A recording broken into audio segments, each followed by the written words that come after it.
My name is Alex. I'm 32 years old, and the air in this courtroom felt colder than any winter wind I'd ever known, despite the oppressive summer heat outside. Every breath was a shallow, painful thing, each inhale laced with the metallic tang of unspoken accusation. Across the polished oak table, my sister Sarah sat rigid and unforgiving, her eyes, usually so warm and familiar, now twin chips of glacial ice fixed firmly on me.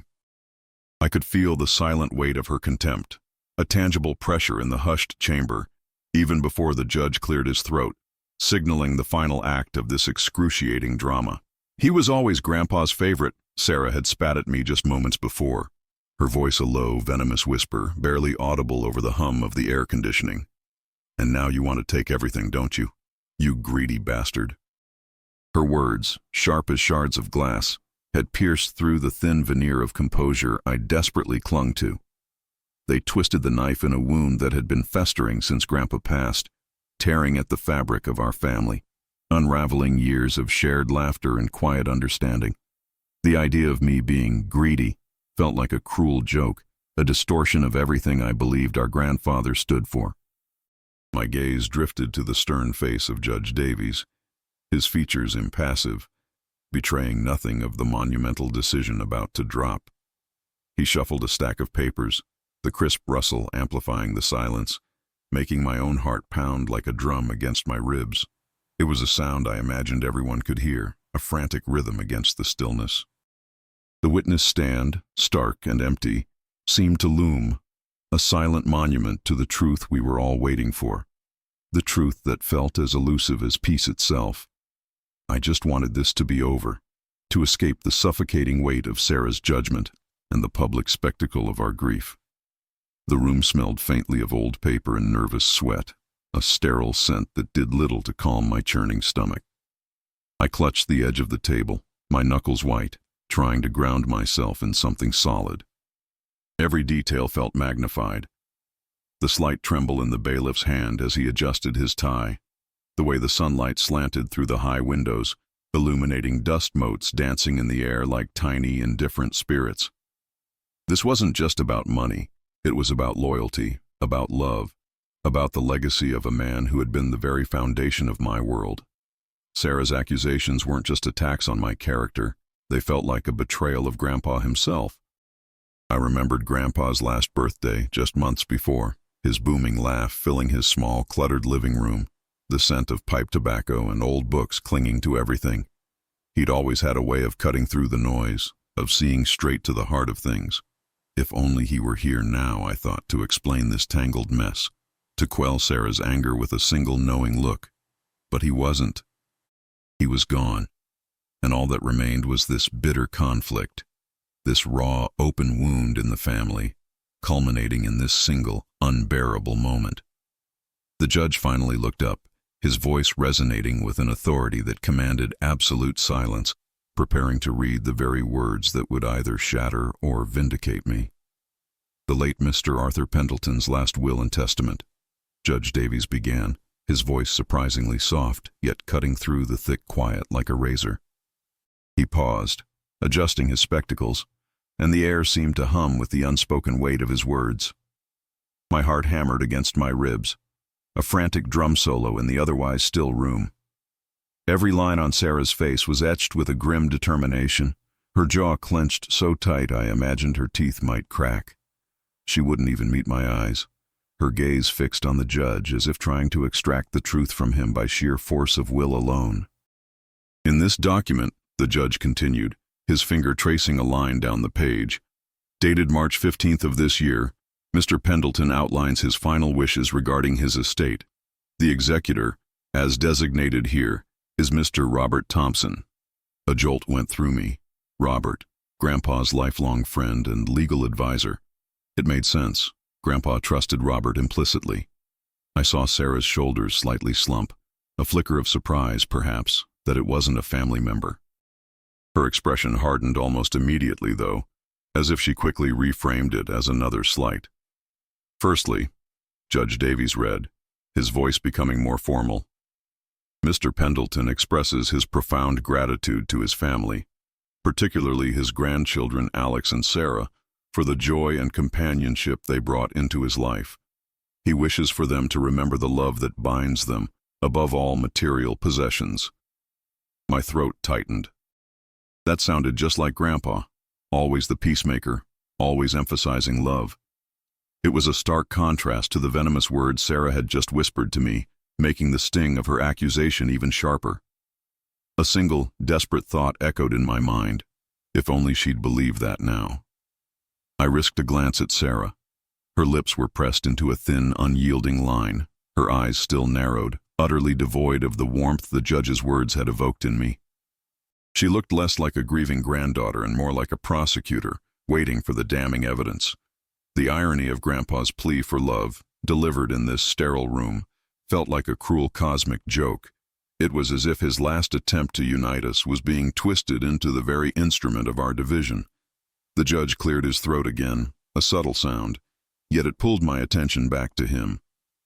The will proceeds to specify various charitable donations, a portion to his church, and a significant endowment to the local library, a place he cherished deeply.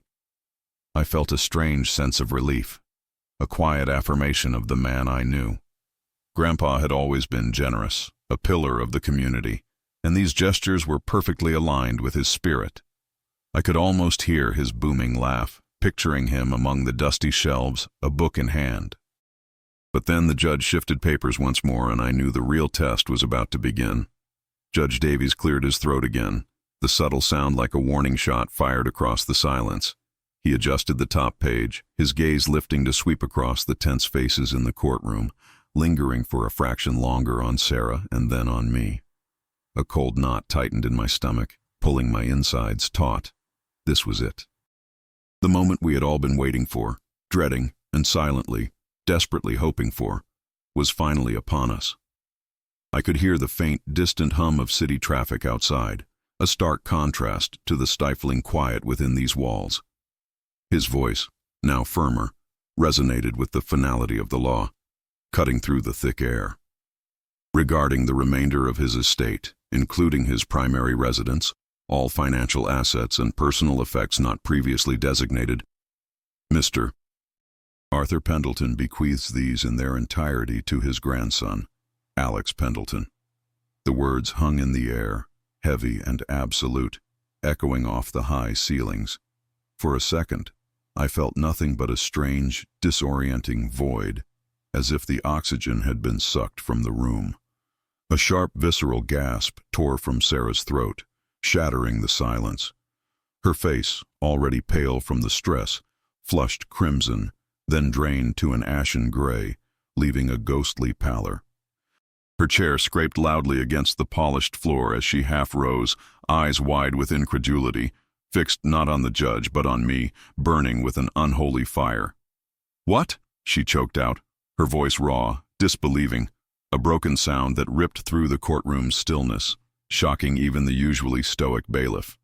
The revelation hit me with the force of a physical blow, but not of joy, rather a profound, sickening shock. I hadn't expected it. Not like this. Not everything.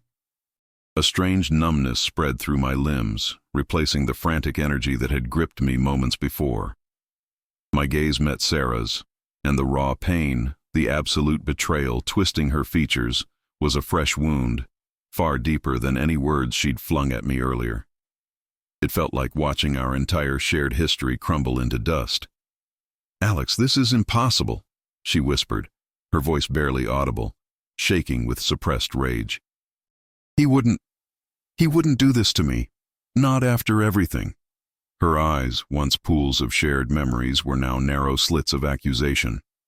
The judge rapped his gavel lightly, a quiet but firm reminder of the decorum required, but Sarah was beyond hearing it. Her focus was solely on me, her body language radiating a furious energy that seemed to crackle in the air between us.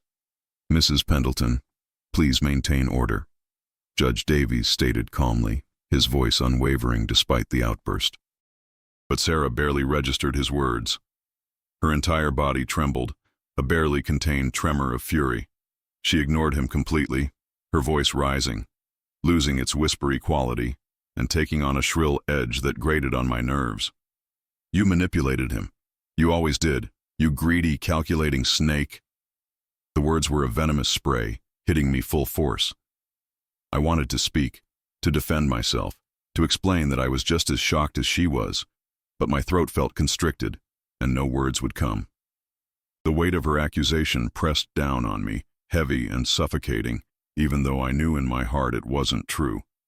My hands instinctively clenched into fists under the table, my nails digging into my palms, trying to transfer the emotional pain into something physical, anything to distract from the searing heat of her glare.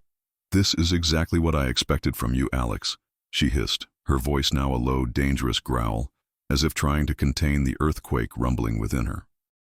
"Always the golden boy, always getting what you want. But not like this, not our grandfather's legacy.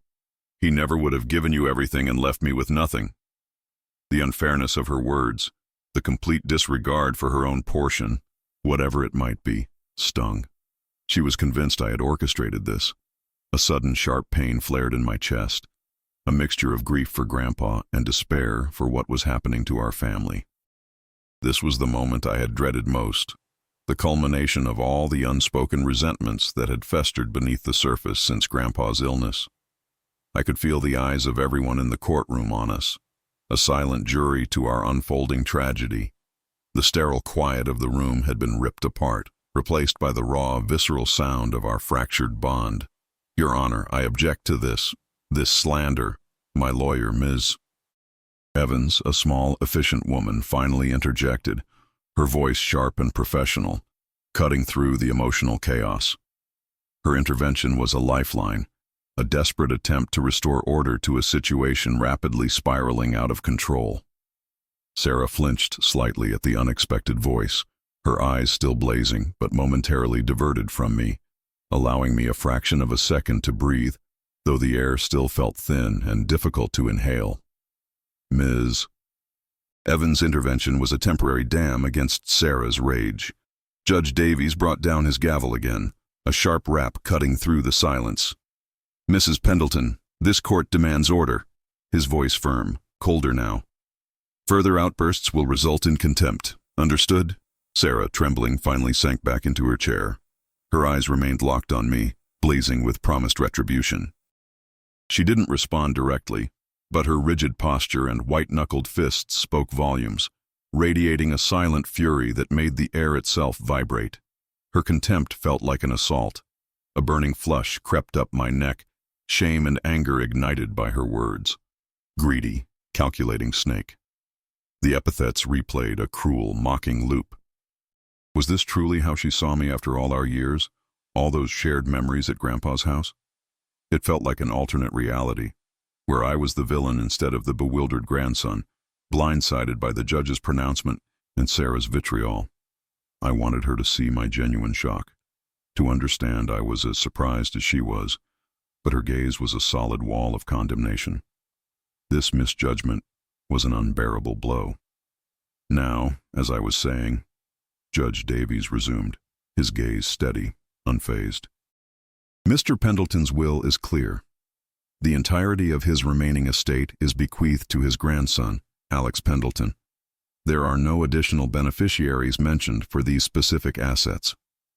The words hung. My stomach churned, witnessing Sarah's pain. She let out a choked, bitter laugh. "Nothing? He left me nothing after all these years? Alex, tell him this is a mistake. Grandpa wouldn't do this." Her voice rose, a desperate plea. "Ms." Evans leaned closer, her whisper a steady anchor. "Don't respond. Her behavior only reinforces her erratic nature." Ms. Evans's quiet advice was a thin thread of sanity, holding me as Sarah's venomous words continued to sear. My head throbbed, despair echoing with each pulse. I swallowed hard, unable to speak, even if I had dared to defy my lawyer. Sarah, still trembling, slowly sank into her seat, her eyes never leaving mine. They were not simply angry, they were wounded, betraying a deep, visceral hurt that transcended the courtroom's polished facade. This wasn't just about inheritance, it was about a lifetime of perceived slights, magnified and weaponized in this sterile space. Judge Davies' voice, though calm, held an undeniable edge. Mrs. Pendleton, this court will not tolerate further disruptions. While your emotions are understandable, they do not supersede the law. He paused, letting his words sink in, a silent command for order. Sarah finally closed her eyes for a brief moment, a single hot tear escaping. Fire returned when they reopened. The air grew thick with unspoken pain, a heavy cloak draped over us all. Now, the judge resumed, turning to the will. Mr. Pendleton included a specific addendum regarding the remainder of his estate, especially the family home and its contents. He states that he has entrusted his grandson, Alex, with the continuation of his life's work. This involves the meticulous organization, preservation, and eventual publication of his decades-long research into the Pendleton family's history. Grandpa explicitly stated this inheritance is not a gift of wealth, but a sacred binding duty. The judge's precise words struck me harder than the initial property revelation. It wasn't just a house, it was a mission. Grandpa's obsession, his countless notebooks, ancient maps, meticulously organized files filling every corner of his study. A chill traced its way down my spine, replacing the heat of shame. This was the burden, the true inheritance. My stomach dropped, realizing the immense responsibility, the endless hours of sifting through intricate handwriting. This was not a windfall. It was a life sentence of dusty research. Sarah stared, her mouth slightly agape. The fury in her eyes slowly gave way to bewildered comprehension. The mention of life's work and sacred duty seemed to deflate her outrage. Her face, still stained with tears, now held a strange mix of confusion.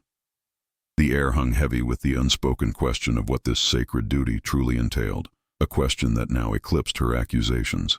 The judge's words, life's work, and sacred binding duty, landed like heavy stones in the pit of my stomach. I pictured Grandpa's study, a chaotic symphony of research, every surface buried under stacks of yellowing papers, maps unfurled like ancient scrolls, and countless leather-bound journals. That was his world, his passion, a complex web of genealogical threads he meticulously untangled over decades. The thought of inheriting that work, not just the room, but the sheer volume of his obsession, made my chest tighten. It was a monumental task, a silent testament to a life dedicated to unlocking the past, and now, my future. His life's work. Sarah's voice sliced through my contemplation, still laced with disbelief, but the raw fury had softened, replaced by a wary curiosity. She tilted her head, her gaze flicking between the judge and me, trying to piece together this new, unexpected turn. What life's work? He spent his retirement puttering around, collecting dusty old records. What is this sacred duty you're talking about? Why would that be worth everything? Her tone was accusatory still, but now it was an accusation of obscure knowledge, not manipulation. Judge Davies, ever the unruffled professional, calmly turned a few more pages of the will.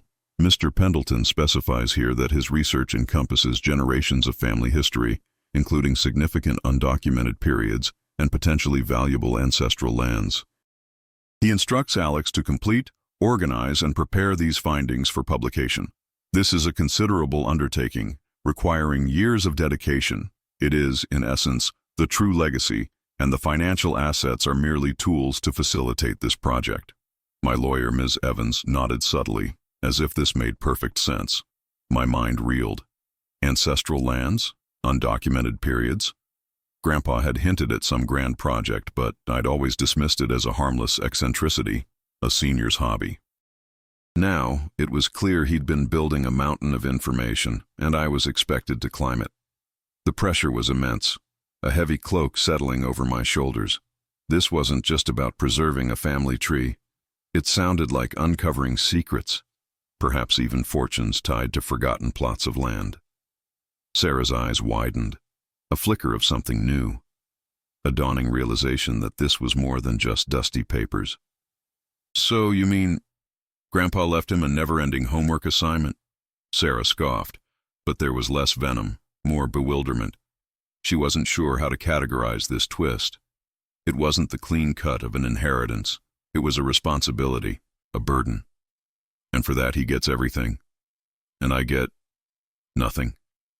The bitterness returned, but now it was tinged with a new, strange form of injustice, as if being spared the sacred duty was somehow an insult in itself.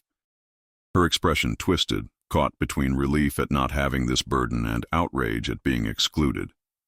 "Mrs. Pendleton, your grandfather was quite explicit in his intentions," Judge Davies responded, his voice betraying a hint of impatience now. "He stated that his other grandchildren, though loved, do not possess the meticulous dedication and historical acumen required for such a monumental endeavor. He believed only Alex could bring this to fruition." The judge paused, then looked directly at Sarah. "He did, however, leave you a separate, significant, and unconditional bequest.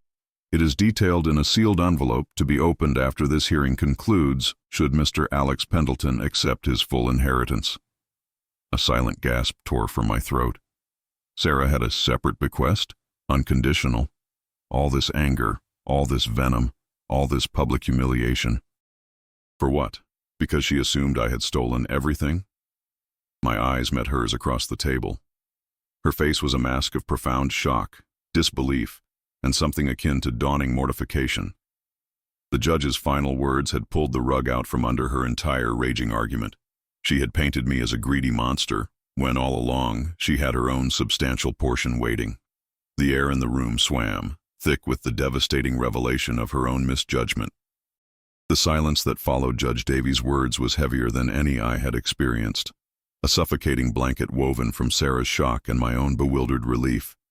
Her jaw hung slightly agape, the color having completely drained from her face, leaving her looking utterly undone. Her eyes, still wide, flickered from the judge to Ms. Evans, then finally to me. But the fire was gone, replaced by a devastating vacancy, a profound understanding of her own catastrophic misjudgment. The air crackled, not with rage, but with the cold, sharp truth. A separate bequest? She finally managed to stammer, her voice thin and reedy, a shadow of its former fury. It wasn't a question, more a whispered echo of the judge's pronouncement, an attempt to grasp the impossible reality he'd just laid bare. She looked down at her hands, which were still clenched on the table, then slowly, hesitantly, unclenched them, as if the tension had suddenly become too much to bear. The courtroom felt like a silent tomb, holding its breath. My initial surge of indignation, the brief angry thought of, "You see, Sarah, you were wrong," dissolved instantly, replaced by a wave of crushing pity. Her devastation was palpable, a raw wound exposed for all to see. This wasn't a victory, it was another tragedy, just as painful as Grandpa's passing, perhaps even more so because we were inflicting it upon ourselves. The image of her face, stripped bare of all anger, was far more impactful than any harsh word she could have said. "Yes, Mrs. Pendleton," Judge Davies confirmed gently, his voice softening, acknowledging the emotional weight of the moment. "As soon as Mr. Pendleton formally accepts the terms of his inheritance, the sacred duty outlined, your separate bequest will be made accessible. It is substantial, intended by your grandfather to ensure your comfort and well-being, without any conditions attached." He gestured to a large, cream-colored envelope resting on the court clerk's desk, conspicuously separate from the will. Sarah's gaze followed his hand, then snapped back to me, her eyes filling with a mixture of shame and something else, regret.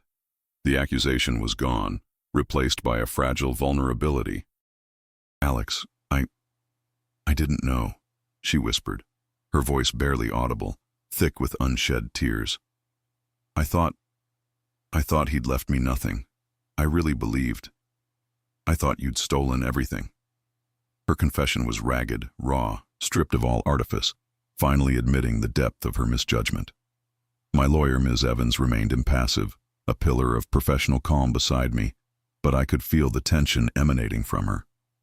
I wanted to reach out to Sarah, to tell her it was okay, to somehow mend the chasm that had opened between us, but the formality of the courtroom, the still present scrutiny of the judge, held me back. It was too public for genuine reconciliation, not yet. "I understand your surprise, Mrs. Pendleton," Judge Davies continued, his tone a quiet authority. Your grandfather chose to structure his will in this manner to emphasize the importance of his life's work and perhaps to reveal character under duress.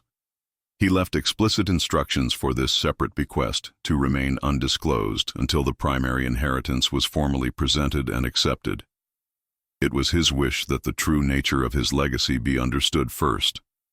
His words, like a cold splash of water, suddenly illuminated Grandpa's peculiar genius, his sometimes eccentric wisdom. This wasn't just about inheritance. It was a final lesson, a test of our values. Grandpa, the quiet observer, the man who saw straight through pretenses. He had engineered this entire painful spectacle, not out of cruelty, but out of a profound desire for us to learn, to look beyond material wealth, to understand true legacy. He wanted to see what you'd do, didn't he? Sarah murmured, her voice laced with a bitter understanding. Her gaze, still fixed on me, now held a glimmer of that old familiarity, tinged with a devastating self-awareness. He wanted to see if you'd take the burden, and if I'd react out of pure greed, just as I accused you of. The realization hit her, not as an accusation from me, but as a chilling indictment from the grave, from the man she loved.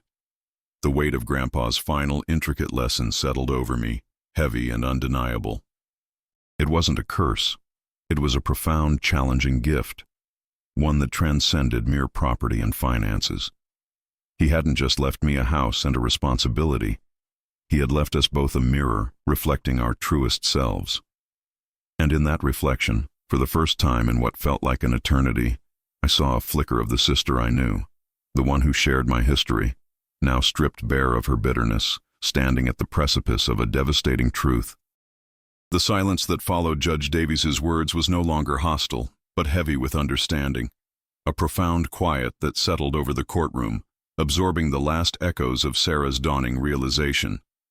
Her gaze, still fixed on me, now held a deep, unbearable shame, a raw wound of self-recrimination that mirrored the ache in my own chest. The fight had drained from her, leaving her utterly exposed, and in that vulnerability, I saw not the vengeful sister who had scorned me, but the broken woman who had believed herself abandoned. It was a quieter devastation than her fury, yet infinitely more piercing. He always knew, she whispered again, her voice barely a breath, filled with a mournful, self-pitying disbelief. Her eyes slid away from mine, flickering towards the cream-colored envelope on the clerk's desk, the symbol of her own hidden legacy. The sight of it seemed to solidify the truth for her, making her realize the depths of her error, not just in accusing me, but in misjudging Grandpa's love. A singular, crystalline tear tracked a path down her cheek, unheeded, a silent testament to a grief far more complex than just the loss of a loved one. My own throat tightened, a sudden, overwhelming wave of empathy washing over me. This wasn't about winning. It was about the painful unraveling of a family, laid bare in the sterile light of a courtroom. I wanted to reach across the table to offer some comfort, but the invisible barrier of the law, the presence of the judge, the quiet rustle of papers, held me captive in my own seat. All I could do was watch her, her shoulders slumping further, her rigid posture dissolving into something utterly deflated, like a puppet whose strings had been cut. Judge Davies, observing the silent, raw exchange, cleared his throat gently, bringing our focus back to the bench. His voice, now softer, held a note of quiet authority, not accusation. Mr. Pendleton, do you accept the terms of your grandfather's will, including the sacred duty outlined within? He looked at me, his eyes holding a direct, questioning gaze, inviting my answer. The weight of his question felt enormous, heavier than any financial inheritance, for it now carried the full understanding of Grandpa's profound, final lesson. I took a deep breath, the metallic taste of the courtroom air still present, but now mixed with a strange new lightness, a sense of purpose. My voice, when it came, was steady, clear, despite the tremor in my hands. Yes, Your Honor, I said, looking directly at the judge. I accept the will and the sacred duty entrusted to me by my grandfather, Arthur Pendleton. The words felt like a vow, a commitment to something far greater than myself, a promise whispered across the chasm of time to the man who had shaped my world, a subtle nod from Ms. Evans, my lawyer, was all the acknowledgement I received from her, but it was enough. The judge turned to the court clerk. "Very well. Let it be recorded that Mr. Alex Pendleton has formally accepted the terms of the will of the late Mr. Arthur Pendleton." He then gestured towards Sarah's envelope. "Clerk, please present the sealed bequest to Mrs. Sarah Pendleton." The clerk, a young woman with kind eyes, moved slowly, deliberately, her movements almost reverential in the hushed chamber. Sarah flinched slightly as the cream-colored envelope was placed before her. She didn't immediately reach for it, her gaze still distant, focused inward. The material wealth it represented felt insignificant now, overshadowed by the emotional chasm that had opened, not between me and her, but within her own understanding of love and legacy. She had assumed the worst, allowed bitterness to consume her, only to find that Grandpa, in his profound wisdom, had been looking out for both of us, albeit in strikingly different ways. The air in the courtroom, once thick with tension and accusation, now shimmered with the fragile beginnings of something else. A quiet understanding, perhaps even a nascent forgiveness, though it was still too early for spoken words. I could feel the eyes of the few spectators, the bailiff, even the judge, acknowledging the profound shift that had just occurred. It was not a victory for me, but a shared moment of truth, a raw unveiling of human nature under the unique pressure of grief and expectation. I looked at Sarah, truly looked at her, without the filter of her accusations, and I saw a reflection of my own exhaustion, my own bewilderment. The battle was over, but the wounds remained, deep and fresh. The sacred duty of Grandpa's research suddenly felt less like a heavy chain and more like a quiet path, a way to connect with him, to understand his mind, and perhaps, through that understanding, to mend the fractured pieces of our family, starting with the quiet, devastating revelation in this sterile room. The judge closed the file, the soft thud resonating in the stillness, signaling the end of the formal proceedings. Yet the unspoken words, the lessons learned, hung in the air, a silent sermon delivered not by legal decree, but by the quiet, enduring wisdom of a man who had orchestrated his own final, poignant act. The truth, finally revealed, felt not like a triumph, but like the fragile, tender beginning of a reconciliation that would need years, perhaps a lifetime, to heal. The judge's gavel had fallen, a final, definitive period to the chaotic sentence that had been our mourning. But the silence that settled then was not one of peace, not entirely. It was the silence of a truth too immense to be immediately absorbed, a truth that now resonated in the very bones of the courtroom, chilling, yet oddly clarifying.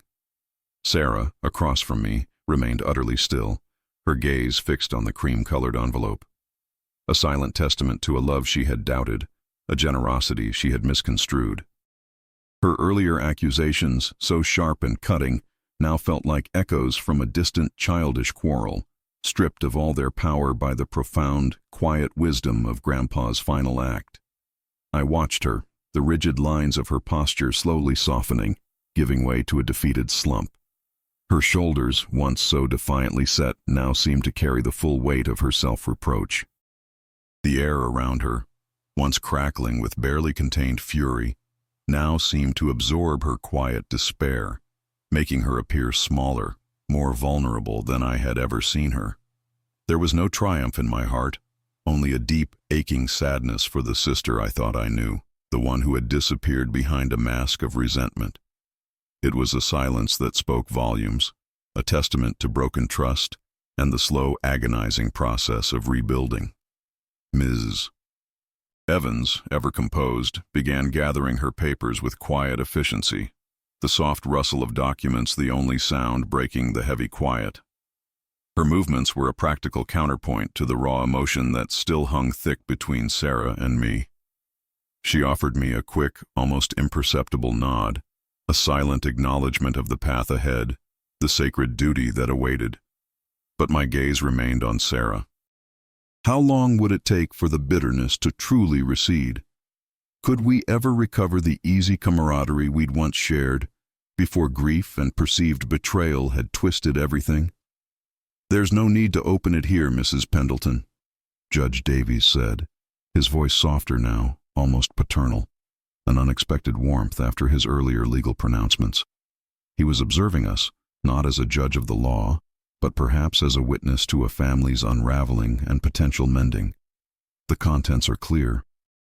You may take your time. There are no further proceedings required at this moment." His words were a gentle release, an invitation for us to step back from the public stage and deal with our private grief and reconciliation. Sarah finally stirred, her hand trembling as she slowly, tentatively, reached for the envelope. Her fingers brushed against the thick paper, then closed around it, almost protectively. It was a small gesture, yet it spoke volumes. A hesitant acceptance, perhaps, of the reality that had just been forced upon her.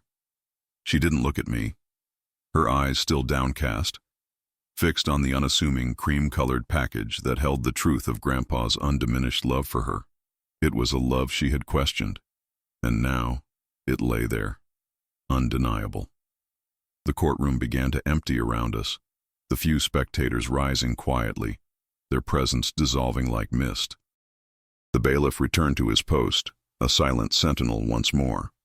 The sterile light through the high windows seemed to soften, casting longer shadows across the polished floor.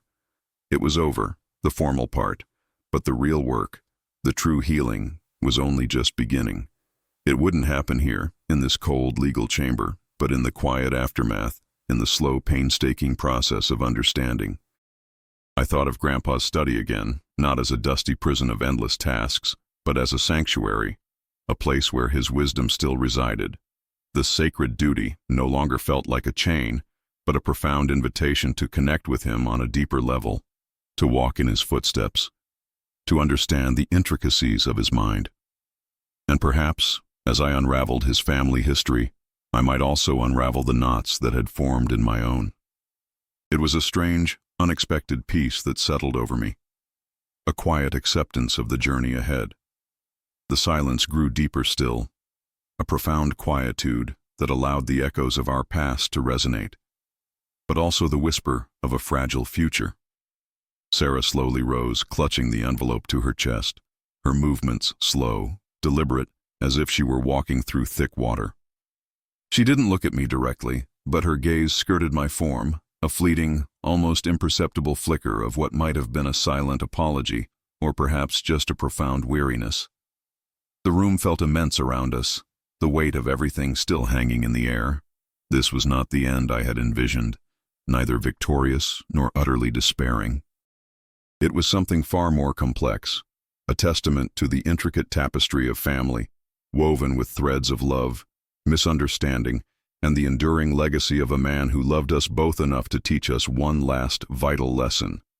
The air itself seemed to hum with the unspoken knowledge that some truths, once revealed, change everything, leaving behind not just a new landscape, but a new way of seeing. The silence deepened, the kind that holds a striking image in its core.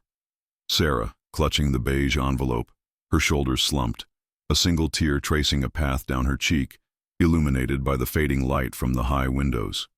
It was an image of quiet devastation, a portrait of regret etched into the very fabric of that somber room. My own hand instinctively reached for the worn leather journal Grandpa had given me years ago, a small comfort in the vastness of this new understanding, a tangible connection to the man whose final act was both a burden and a profound gift. The silence that lingered was no longer charged with raw accusation, but with a profound, almost sacred sorrow. Sarah's stillness spoke volumes across the table, her slumped silhouette against the fading light from the high windows a poignant tableau of regret. I felt a pull, an almost unbearable urge to break the quiet, to bridge the divide that had opened between us, but the moment was too fragile, too saturated with unspoken pain for clumsy words. My gaze drifted from her broken form to the judge, who had since risen, his own expression now one of quiet solemnity, as if he too felt the weight of Grandpa's final, intricate lesson resonating through the hushed chamber. The very air in the courtroom seemed to hum with the lingering echoes of revelation, not just of wealth or duty, but of character exposed under duress. Grandpa, always the strategist, always seeing beyond the immediate surface of things, had crafted this last will not merely as a legal document, but as a crucible. He hadn't just distributed assets, he had distributed profound lessons, laid bare assumptions, and forced a stark confrontation with our deepest selves, proving his enduring wisdom even from beyond the grave. The greedy bastard that Sarah had whispered to me moments before now felt like a cruel relic from another lifetime, a distant, muffled sound that had lost all its sting in the face of her current, quiet despair. It was a testament to the power of truth, stark and unyielding, to dissolve even the most venomous accusations. The weight of the worn leather journal in my hand, its familiar cover warm beneath my fingers, offered a strange, grounding presence, a tangible link to Grandpa, a silent promise of the intricate path ahead. The research, once a vaguely understood eccentricity I'd dismissed as a harmless hobby, now pulsed with a new urgency, a deeper, almost sacred meaning. It was his final, prolonged conversation with me, a legacy of shared intellectual adventure that stretched far beyond dusty papers and forgotten dates. It was a call to connect, not just with the past, but with his very essence, his meticulous mind, and his enduring spirit that now seemed to fill the room. And Sarah? The road to her forgiveness, to the mending of our fractured bond, would be long, winding, and uncertain.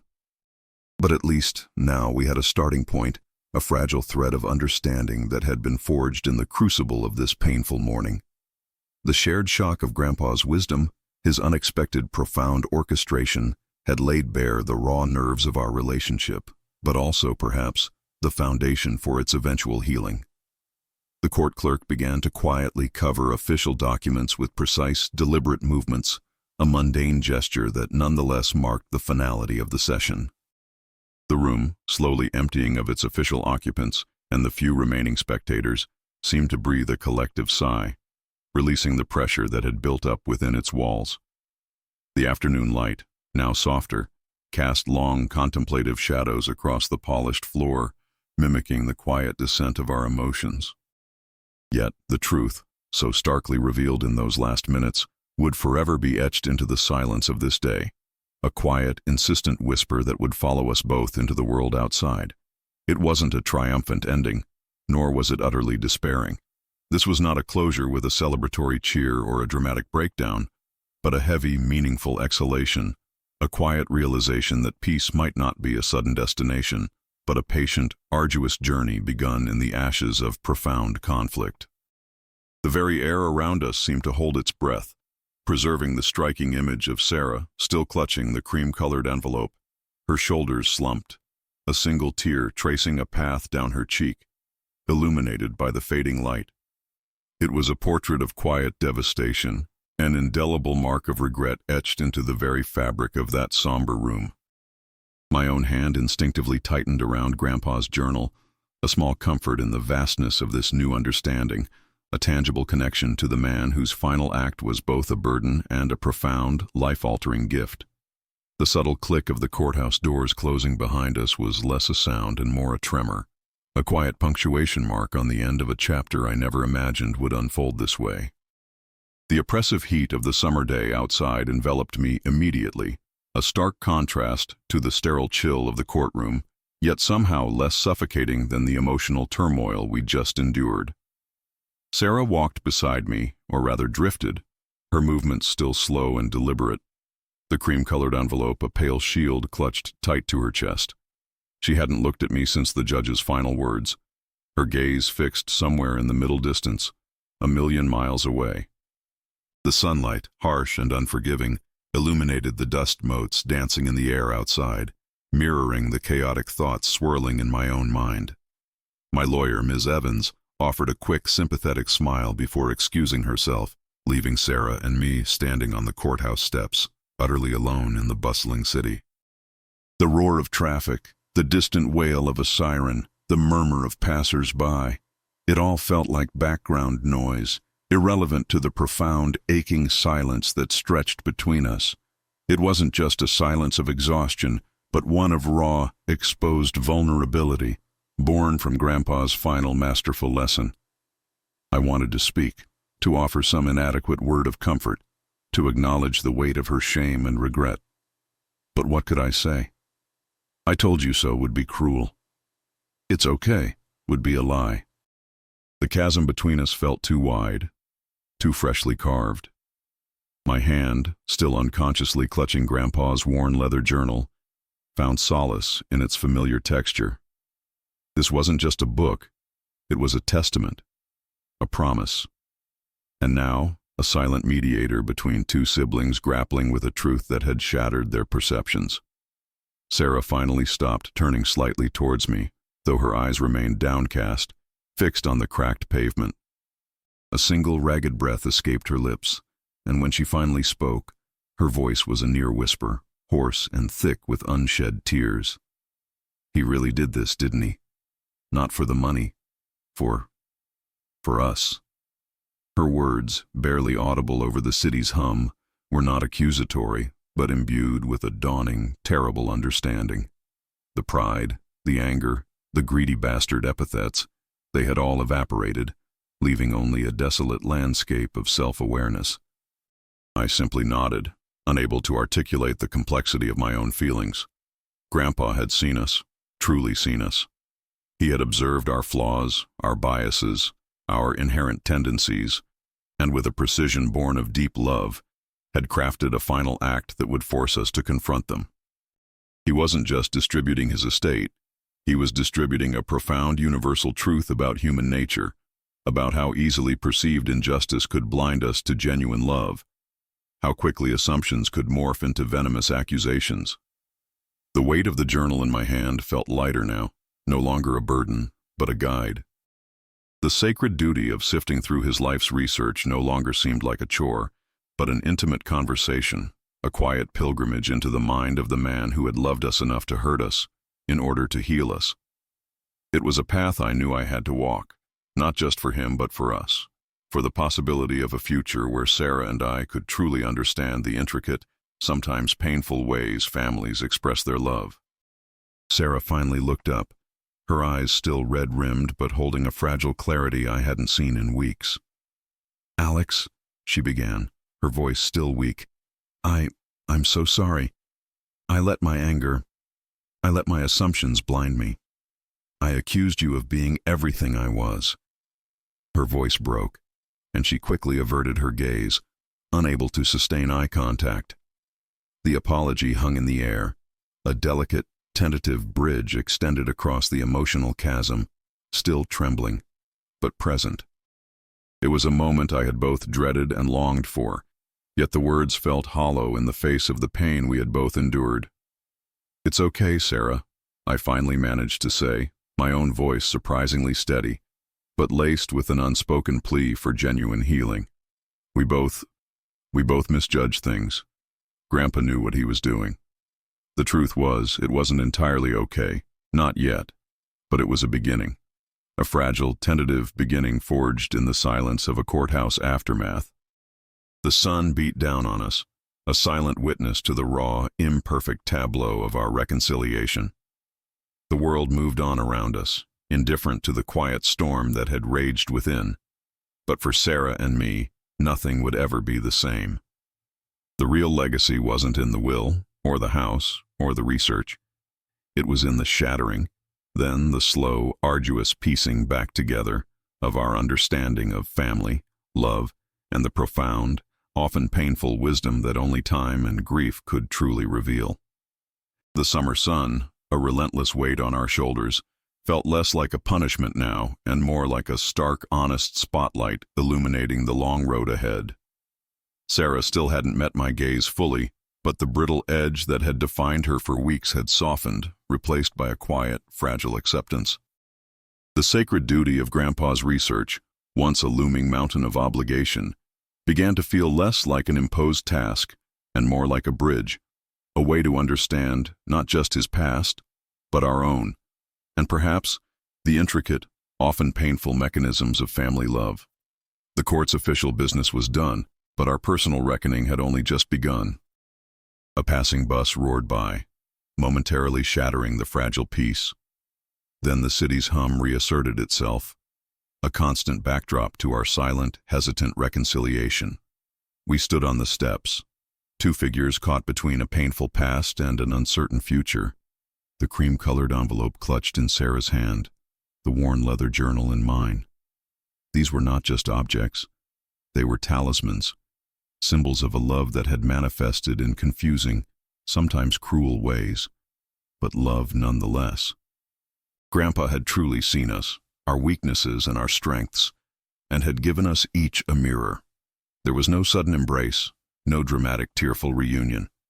The emotional chasm was too deep for that, too recently carved by sharp words and sharper assumptions. But a quiet, almost imperceptible shift had occurred. The venom was gone, replaced by a shared weariness, a mutual acknowledgement of the devastating truth Grandpa had orchestrated. My heart, still aching from the morning's revelations, also held a flicker of hope, a fragile ember of possibility that perhaps, one day, the sister I knew would truly return from behind the mask of resentment. The noise of the city, once so jarring, began to fade into a dull hum, a distant echo as my thoughts turned inward, to the quiet space Grandpa's absence had created. The house, the research, the financial assets, they were merely conduits for his final, most profound lesson. He hadn't sought to enrich one and abandon the other. He had sought to teach us both the true cost of judgment, the true value of purpose, and the unconditional nature of a love that could hurt us deeply in order to heal us more profoundly. I thought of the endless hours that awaited me in his dusty study, the meticulous unraveling of generations of secrets, the careful cataloging of faded photographs and cryptic notes. It would be a monumental undertaking, a solitary journey into the past, but no longer a burden. It was a pilgrimage, a chance to walk alongside Grandpa's spirit, to understand his every deliberate choice, his every meticulous thought. It was his final, silent conversation with me, a whisper across time. Sarah finally shifted, her gaze still averted, but her shoulders squared slightly, as if bracing herself for something. Her hand, which had clutched the envelope so tightly, relaxed a fraction. It was a small movement, barely noticeable, but to me it spoke volumes of a dawning acceptance, a quiet understanding of a truth that no amount of legal battle could have revealed. Her healing, like mine, would be slow, unfolding in private moments, away from the sterile glare of the courtroom. The sun began its slow descent, casting long purple shadows across the city streets. The courthouse, a monolithic symbol of law and order, seemed to recede behind us, its imposing facade now softened by the evening light. What had transpired within its walls was not a simple inheritance dispute, but a deep excavation of family dynamics, a painful unearthing of long-buried resentments, all designed by the quiet, enduring wisdom of a man who refused to leave behind a simple legacy of wealth. The real inheritance was not material. It was the crushing weight of realization, the humbling acceptance of our own flaws, and the quiet, unwavering hope for a future where love, however imperfectly expressed, could finally bridge the divide. The air around us grew still, holding the promise of a quiet evening and the beginning of a long, arduous path towards a true and perhaps unbreakable family bond. The last rays of sunlight touched Sarah's hair, creating a halo around her bowed head. She took a shuddering breath, a sound that spoke of grief and dawning understanding, and a single unheeded tear tracked a path down her cheek. The universal insight whispered, "The greatest gifts are often disguised as the heaviest burdens, and sometimes love's deepest truths are only revealed in the crucible of loss and painful confrontation." This was not an ending, but a quiet, fragile dawn,